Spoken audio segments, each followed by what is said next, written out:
नमस्कार साहेब. कुठे चाललाय तुम्ही? गोव्याला. मस्त आहे की. या आमच्या मॅडम पण गोव्याला चालल्या होत्या, पण नेमकी गाडी बंद पडली. तुम्ही त्यांना लिफ्ट द्याल का प्लीज? लिफ्ट? हो नाही रे बाबा. हो साहेब साहेब नाही म्हणू नका. बाईना फार अर्जन्सी आहे आणि त्यात त्या गाडीने पण फार जीव सोडलाय. अरे. साहेब साहेब प्लीज, बाई एकटे आहेत. बरं बरं बरं. आधी त्या मॅडमना विचार की त्यांना चालणार आहे का. हो म्हणजे एका अनोळखी पुरुषाबरोबर प्रवास करणं त्यांना काही प्रॉब्लेम नसेल तर मला काही प्रॉब्लेम नाही. विचार त्यांना. नक्की नक्की. हो मॅडम या ना.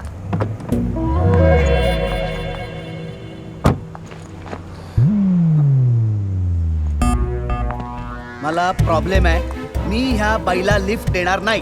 एक मिनिट, मी तुझ्याकडे लिफ्ट मागितलीच नाहीये. अरे मी देणारच नाहीये. पण मागितलीये का? तू मागायचा प्रश्नच नाही. मीच देणार नाहीये. मागितलीच अरे मी नाहीये, देणारच नकोच आहे. नाहीये. हो, मला हो. lift नकोय. सांगू टाक त्यांना मी या मी गाडीत याच्याबरोबर देणार नाही. जाणार म्हणून नाही. करे, संपला विषय. आईला तुम्ही दोघे ओळखता एकमेकांना? दुर्दैवाने हा माझा नवरा आहे मस्त आहे की. मग तर टेन्शनच नाही. आणि आमचा डिवोर्स होणार आहे, पण हा उशीर लावतो. मी उशीर लावत नाहीये. मग पेपर्स का साईन करत नाहीयेस? आणि एक मिनिट, तू गोव्याला कशाला चाललायस?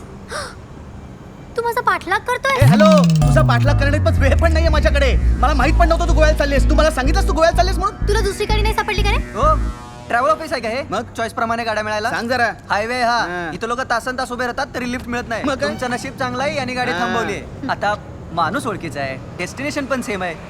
तुम्ही जा त्यांच्या बरोबर. हे पण मी लिफ्ट देणारच नाहीये. हो साहेब, गाडीचे पार्ट्स गेलेत, तुम्ही तरी समजून घ्या ना.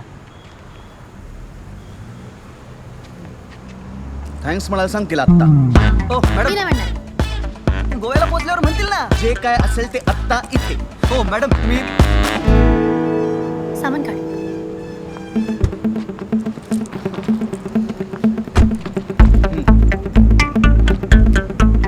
थँक्यू. असं मी तुला म्हणणारच नाहीये, कारण मला गरजच नाहीये. कारण अजूनही ऑफिशियली मी तुझी बायको आहे आणि या गाडीवर माझाही हक्क आहे. कळलं? So let's go.